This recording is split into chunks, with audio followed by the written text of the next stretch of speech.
దాని మీద మీ అభిప్రాయం ఏంటి?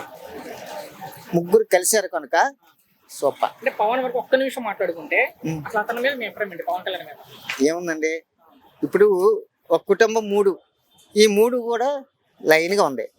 ఒకళ్ళ గురించి మనం ఎంచడానికి ఏమి లేదు ఇక్కడ. ఎంచడం గురించి కాదు, అసలు అతని పనితీరు కూడా మనం మాట్లాడుకుంటే బాగానే ఉంది. డిప్యూటీ సీఎం గా ఉన్నారు ఆయన. ఆయన ఆయన చేయవలసిన పని ఆయన చేస్తాడు, ఓకే. ఈయన చేయవలసిన పని ఈయన చేస్తాడు. ఎవరికి ఏ శాఖకి వాళ్ళకు కరెక్ట్ గా న్యాయం చేస్తాడు. సో పవన్ వరకు మాట్లాడుకుంటే ఆయన ఉప ముఖ్యమంత్రిగా ఆ పదవికి అర్హుడేనా అంటే? అరుగురు సూపర్, మంచి పదవి ఇచ్చారు. ఓకే. చంద్రబాబు నాయుడు గారు సరైన వాడికి ఇచ్చారు. అంటే ఆయన పదవి వచ్చాక సినిమాలు చేసుకుంటున్నారు, ప్రజలను వదిలేసి అంటున్నారు కదా. అది తప్పు. ఆయన పని ఇప్పుడు నేను వచ్చాను, నా పని ఒకేసి నేను వచ్చలేదు కదా, పని చేసుకుని కదా భోజనంకి వచ్చాం. అలాగా మరి ఎవడు ఇస్తాడు చేసుకోకపోతే ఎలాగ సార్? అవునులే. ఈ సీఎం ఉంటది, గ్యారంటీ ఏముంది? రేపు పొద్దున మళ్ళీ అదే ఫీల్డ్కి రావాలి కదా. ఓకే. అంటే మీ ఉద్దేశంలో ఆయన సినిమాలు చేసుకోవాలనుకుంటున్నారా, రాజకీయాలు ఉండాలనుకుంటున్నారా?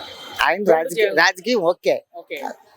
బతకడానికి కావాలి కదా సార్. అవునులే. ఆయన ఉచ్చి చేసుకోదు, ఆయన ఉచ్చేది, దాన్ని మనం విమర్శించడానికి లేదు. మరి మోసం కష్టపడి సంపాదించారు. ఆయన శబ్దం ఎవరు డబ్బులు తెంగలేదు కదా.